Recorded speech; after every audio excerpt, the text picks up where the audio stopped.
बहुत शुक्रिया तफसीलात से आगाह किया। अब आपको बताएं कि गुल प्लाजा में लगी आग पर काबू पा लिया गया है। सर्च ऑपरेशन के जरिए लापता अफराद की तलाश भी जारी है। डीसी साउथ ऑफिस में कायम मिसिंग पर्सन सेल में अब तक 85 अफराद लापता रिपोर्ट किए गए हैं। मजीद हमारी नुमाइंदा अलवर महक इस वक्त डीसी साउथ जावेद नबी खोसो के साथ ही मौजूद है। मजीद तफसीलात उनसे जानेंगे। बताइएगा अलवर। इस वक्त हम गुल प्लाजा की साइट पर मौजूद हैं, जहां पर जो है वो 3 अतराफ से ऑपरेशन जो सर्च ऑपरेशन जारी है। मलबा उठाने का काम भी किया जा रहा है।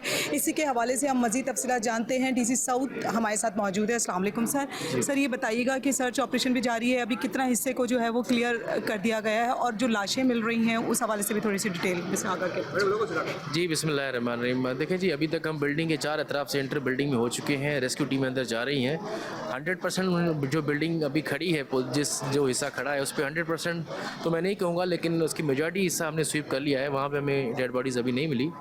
अभी हमने बिल्डिंग के सेंटर से दोनों तरफ से हमने अभी रास्ता बना रहे हैं, जहाँ से हम रेस्क्यू टीमों को दाखिल करेंगे और वहाँ से हम सर्च करेंगे। अल्लाह करे कोई जिंदा इंसान मिल जाए।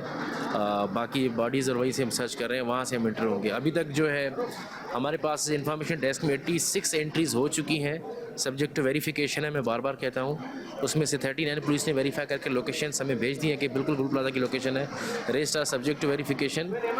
तमाम इमरजेंसी की गाड़ियाँ काम कर रही हैं। डेबरी रिमूवल का काम भी जारी है और SBCA का काम भी जो हमारे साथ मिले हैं वो उसकी निगरानी में ये सारा हम काम कर रहे हैं इस पर। अच्छा सर, ये बताइएगा कि ये मुकम्मल तौर पे जो सर्च ऑपरेशन है ये कब तक हम वो रखें कि ये मुकम्मल तौर पे जो है वो सर्च ऑपरेशन मुकम्मल कर लिया जाएगा? देखिए जी, हतमी टाइमलाइन तो मैं नहीं दे सकता। हमारी कोशिश है कि हम जल्द से जल्द इसको मुकम्मल करें और अभी हम इस पे कोशिश कर रहे हैं कि हम लवाकिन, क्योंकि हमें उनके दुख और सब्र, अल्लाह उनको सब्र दिया, हमें उनके दुख का भी एहसास है। हम कोशिश कर रहे हैं कि हम जल्द से जल्द इस अमल को पूरा करें, लेकिन टाइमलाइन नहीं दे सकता क्योंकि काफ़ी टेक्निकल चीज़ें इसमें इन्वॉल्व हैं।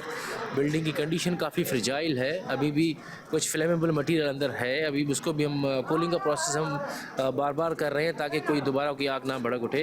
हमारे जो फायर फाइटर रेस्क्यू वर्कर्स हैं उनकी ज़िंदगी का उनका भी ख्याल रखना है। तो ये टाइम टेकिंग प्रोसेस है। टेक्निकल चीज़ों को मद्देनज़र रखते हैं हम आहिस्ता आहिस्ता आगे बढ़ रहे हैं, लेकिन कोशिश है कि इंशाल्लाह जल्द से जल्द मुकम्मल करें। बहुत शुक्रिया सर। तो आपने इनकी गुफ्तगू की, इनका यही कहना है कि बहुत सारी चीज़ों को मद्देनज़र रखते हुए और तमाम तरह की बिल्डिंग जो है मुकम्मल तौर पर मखदूश हो चुकी है और किसी भी वक्त जो है वो इमारत गिर सकती है। तो इन तमाम चीज़ों का ख्याल रखते हुए आहिस्ता आहिस्ता जो है वो सर्च ऑपरेशन जो है वो जारी है। जी।